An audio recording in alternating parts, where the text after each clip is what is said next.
Imagine a threat you can't see, maybe can't smell or taste, but it could be affecting your health every single day, especially indoors, where, let's face it, we spend most of our time. It's a really pervasive issue. Yeah, and today we're diving deep into that invisible threat, indoor air quality.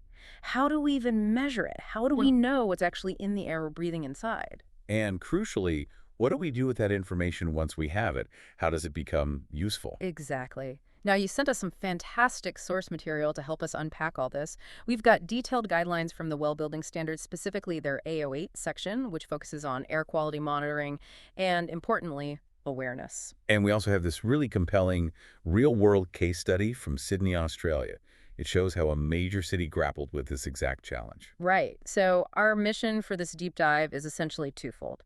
First, understand the blueprint well provides how they say buildings should monitor air quality and make that data accessible. And understand why that's so vital for our health and well-being. Then we'll look at how these ideas played out in Sydney, see how it works, or perhaps struggles, on a massive citywide scale when dealing with air pollution. You wanted to see how these building standards translate into real impact, and, well, the stakes are incredibly high. Let's get into it. The stakes really couldn't be higher. And that Sydney case study you mentioned, it really paints a picture. Back around 2015, Sydney, we're talking 5 million residents, was facing this serious ongoing health risk just from the air they were breathing. A risk they couldn't easily track in real time. Was that the problem? That was exactly it. The official body, the NSW Office of Environment and Heritage, OEH, for short, they had monitoring stations, sure. And they were accurate, top-notch reference grade stuff, but they were fixed, few and far between. They just weren't designed for speed or flexibility. So when you had sudden events like a bushfire suddenly kicking up smoke. Or a major traffic jam or an industrial leak. Precisely. Their traditional system was just too slow. Couldn't give them the real-time data they needed to warn people effectively or even figure out the best response. So they knew pollution was a background problem, but during a crisis, they were kind of flying blind? That's a good way to put it, flying blind. Oh. And the cost was huge. The source material highlights that poor air quality in Australia was actually linked to more deaths than the road toll. Wow. Yeah. And economically, it was costing up to 20 billion Australian dollars a year. It was this invisible killer with a massive, massive price tag. They absolutely needed a faster, more adaptable way to see what was happening when it was happening. Okay, so that really sets the stage. You've got this very real, very costly, fast-moving problem like Sydney's air quality during, say, a fire.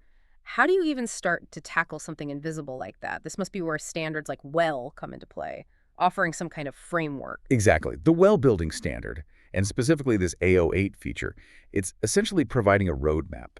How do you enhance indoor environmental quality specifically to support the health of the people inside the building? Right. It takes that invisible threat and says, okay, here's how you make it visible, here's how you manage it.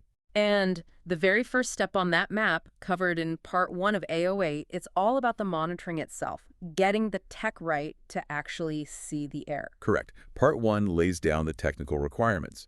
If you're aiming for WELL certification on a project, this is where you get into the nitty-gritty of setting up the monitors.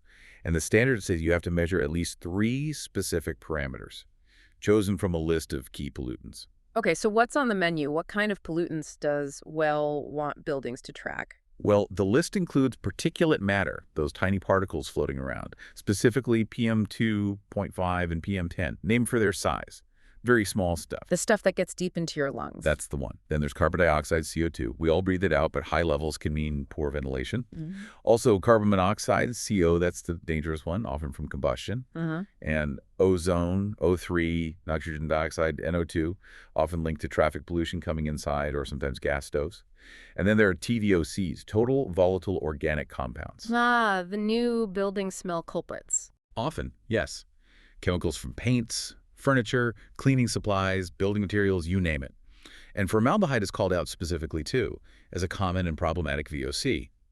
So you need to pick at least 3 from that group to monitor continuously. Okay, 3 minimum. But is it just about having any monitor that claims to measure these, or do they need to be, really good, accurate? Yeah. Oh, they have to be very good. And this is, I think, a really key insight from the standard. Yeah. WELL sets quite specific, surprisingly strict accuracy requirements for each one. Like what? Can you give an example? Sure. For, say, PM2.5 or PM10, the monitor has to be accurate within plus or minus 25% when the concentration is 50 micrograms per cubic meter. For CO2, it's tighter, plus Yeah. or minus 10% accuracy at 750 parts per million. Okay, hold on. Parts per million .ppm. That sounds incredibly small. Can you put that into perspective for us? Like, how small is that? It is really small. Think of it like this. 1 part per million is roughly equivalent to finding one single drop of water in about 13 gallons, or 50 liters. Wow. And for some of the other gases, like ozone or nitrogen dioxide, Yeah. they measure them in parts per billion ppb. That's like finding one drop in an entire backyard swimming pool, maybe 13,000 gallons. That's minuscule. It is. Yeah. And the fact that well demands this level of accuracy at such low concentrations really underscores how important it is to detect even small amounts of these potentially harmful substances. Because, inaccurate data, it can be worse than no data at all. It gives you a false sense of security. That makes total sense. You absolutely need to trust the numbers you're seeing. So how do you make sure that trust holds up over time? Do the monitors degrade? They can, yeah. Sensor drift is a real thing, so calibration is mandatory, and it's frequent. The standard requires sensors to be recalibrated or just replaced every single year. Annually. Annually, and it's not just a suggestion. You have to provide documentation through the WELL digital platform. Yeah. There's a slight exception for things like temperature and humidity sensors. Those are every 3 years. But for the core air pollutants, it's an annual checkup. It keeps the data reliable long term. Okay. And when are these measurements supposed to be taken? Is it like once a day or? No, it has to be continuous, running whenever the building is actually occupied. And WELL also specifies how often the data needs to be logged, usually every 15 minutes, or even more frequently for most of those parameters. Uh-huh. Interestingly, the standard does mention radon here, with a slightly longer interval of an hour or less. But radon wasn't on that main list of required parameters you had to choose from earlier. Just a small detail, but it shows different pollutants might need slightly different approaches. That's a good catch. Okay, so you've got these accurate, calibrated monitors running constantly during occupied hours. How many do you actually need? Can you just stick one in the lobby and call it good? Definitely not. Hmm. WELL is very specific about monitor density, too, based on the building's floor area. The idea is to get proper coverage and avoid blind spots where air quality might be worse. Right. For smaller spaces, say under about 35,000 square feet, you need roughly one monitor for every 3,500 square feet, but always a minimum of 2 monitors total. As the buildings get bigger, the ratio changes slightly, maybe 1 per 5,000 square feet for medium-sized buildings, up to around 270,000 square feet, but with a minimum of 10 monitors then. 10 monitors. And for really large buildings, over that size, it becomes 1 per 10,000 square feet. Yeah. But you need at least 50 monitors minimum. 50. Wow, that's a serious network of sensors in a big building. Why so many? Well, because air quality isn't the same everywhere in a building, right? It can vary a lot depending on where people are working, where the ventilation outlets are, if there's a photocopier nearby generating ozone. Yeah. Lots of factors. Makes sense. Having that density means you're getting a much more representative picture of the air quality throughout the whole space, not just in one potentially clean or dirty spot. And placement matters too. They specify mounting height, roughly between 3.5 and 5.5 feet off the floor. So at breathing height for most people. Exactly. And you need to avoid putting them right next to doors, windows, or air supply vents, because that could obviously skew the readings. It's all about capturing the air occupants are actually experiencing. Okay, so, well, part one is really the technical foundation. It's setting these rigorous standards for what to measure, how accurately, how often, and where to put the sensors, plus the calibration and maintenance. But just having all that data logged somewhere isn't the end goal, is it? Not at all. I mean, having a server full of numbers doesn't actually protect anyone's health. Yeah. That's where what WELL calls best practices come in, implicitly and explicitly. These are the steps that make the monitoring data actually useful. Like what? Well, we mentioned regular maintenance and calibration critical, promptly replacing sensors if they fail, sometimes co-locating your monitors with even higher grade reference instruments periodically can help verify everything's still accurate. Okay. And then, once you trust the data, you need to interpret it. Using standardized air quality categories, often color-coded like traffic lights, makes complex scientific measurements understandable for everyone, not just building managers or industrial hygienists. Right, making it accessible. And crucially, the monitoring should lead to action. If a monitor detects, say, high CO2 levels, the system should ideally trigger a response, maybe automatically increasing fresh air ventilation to that area, or perhaps signaling that portable air purifiers should be turned on, or alerting occupants to a temporary issue they should be aware of. And that whole idea, making the data understandable, making it actionable, that leads us perfectly into the second part of AO8, doesn't it? This part actually earns an additional point in WELL certification. It's called air quality awareness. Exactly. Part 2 shifts the focus from just collecting the data reliably, which is part 1, to actively sharing it. How does WELL say that should happen? The core requirement here is that real-time air quality data must be made accessible to the building occupants. It needs to be easy for them to find and easy for them to understand. So how do buildings typically do this in practice, like screens on the wall? Yeah, often digital screens in common areas like lobbies or break rooms are used. But it could also be through a dedicated web application people can access on their computers or even a mobile app. The key is transparency and ease of interpretation. The data should be updated regularly, showing current conditions, not yesterday's numbers, and presented in a way that makes immediate sense. And what's the ultimate goal of putting this data out there for everyone to see? It's really about empowering the occupants. When people can see the quality of the air they're breathing, they become more aware of their environment. It can help them make informed decisions. Maybe they see particulate levels are high and decide to keep their window closed that day. And importantly, it gives them a reference point. If the display says the air quality is good, but they're feeling stuffy or smell something unusual, it actually empowers them to raise concerns, knowing what the baseline should be. It encourages communication. And this is where those standardized categories we touched on earlier become really crucial for that communication aspect, right? Absolutely. They provide that shared language, translating potentially confusing pollutant concentrations into something instantly understandable. The source material uses a fairly typical 5-tier system, often with colors. Okay, walk us through them. Sure. You've got good, usually shown in green. That means the air quality is satisfactory, posing little or no health risk. Standard baseline. Right. Then fair, often yellow. This is generally acceptable, but there might be a slight health concern for a very small number of people who are unusually sensitive to air pollution. Okay. Next is poor, typically orange. Now, there's a potential health concern, especially for sensitive groups, people with asthma, children, older adults. Getting more serious. Definitely. Then very poor, which is red. This indicates emergency conditions are possible and the entire population is likely to be affected. Health warnings might be triggered at this level. Okay, red alert. And finally, extremely poor, sometimes shown as dark red or purple. This signifies serious health effects are likely for everyone. It's a major pollution event.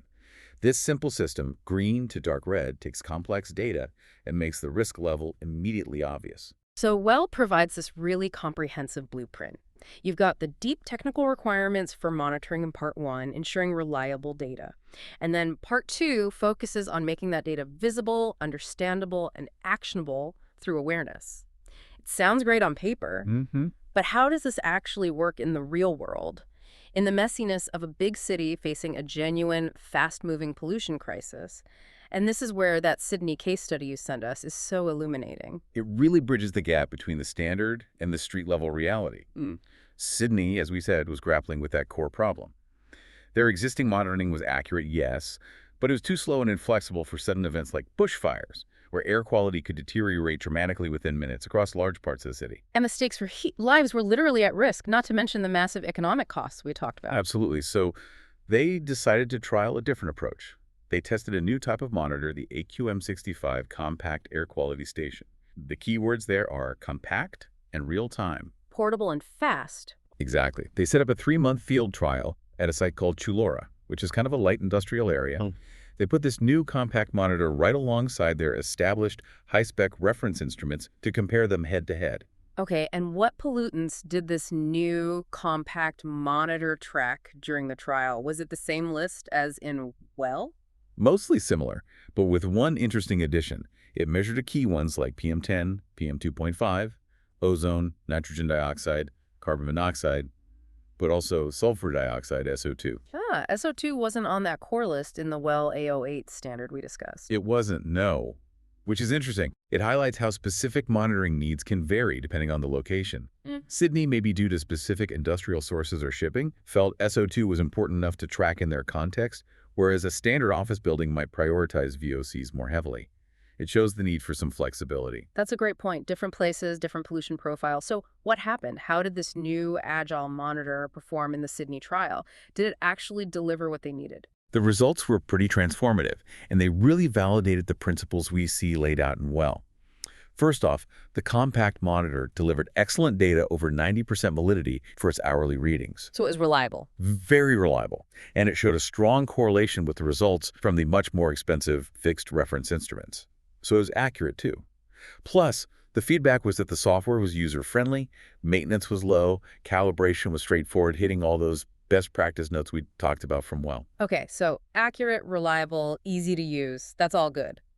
But did it solve their main problem? The speed issue, the inflexibility. Yes, that was the absolute game changer. The source emphasizes this.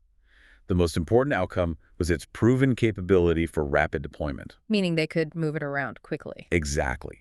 Unlike their big fixed stations, these compact units could be quickly moved and set up wherever a pollution threat was emerging.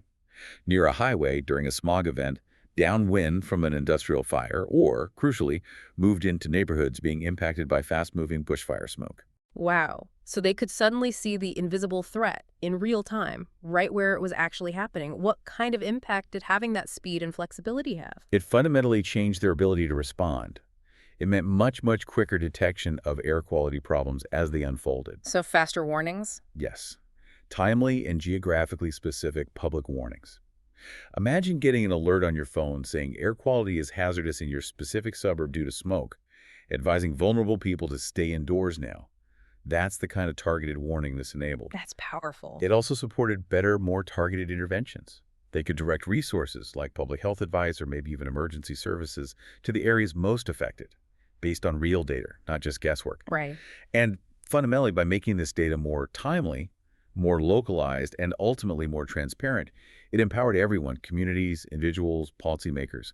It turned air quality from this sort of abstract, invisible, maybe overwhelming problem into something they could actively monitor, understand, communicate about, and actually manage. It basically took an invisible, sometimes deadly, threat and made it visible and manageable through better data and technology. That's such a clear link back to the Well standard, isn't it? Yeah. The standard provides the blueprint for getting the data right, and Sydney shows the incredible power of putting that data to work in the real world. It's a perfect illustration, really. Yeah. You have the Well AO8 standard laying out the essential technical groundwork, how to get reliable, representative air quality data inside Right. buildings, and also providing that critical framework for awareness, making the data accessible and understandable. Mm-hmm. Then the Sydney example comes along and demonstrates the immense real-world impact when you apply those principles effectively. It shows how modern monitoring technology, when coupled with the ability to act on the data quickly and share it transparently, can have a profound positive effect on public health, on how efficiently a city operates, and even on building public trust around environmental challenges. Yeah. It's really a testament to the power of technology and data-driven strategies. Yeah. It proves that knowing the invisible is absolutely the first critical step toward managing it effectively. Absolutely. And when you stop and think about how fundamental the air we breathe is for our health, our focus, our well-being, and then you see how powerful data can be when it's not just locked away on a server, but made accessible, understandable, and genuinely actionable. Well, what does this deep dive really suggest about the future? About the buildings we design and live and work in, about the cities we inhabit, and maybe even about our own personal ability to navigate our environment more safely. Yeah. How can making the invisible visible become that real catalyst we need for systemic change, leading to better health outcomes for all of us?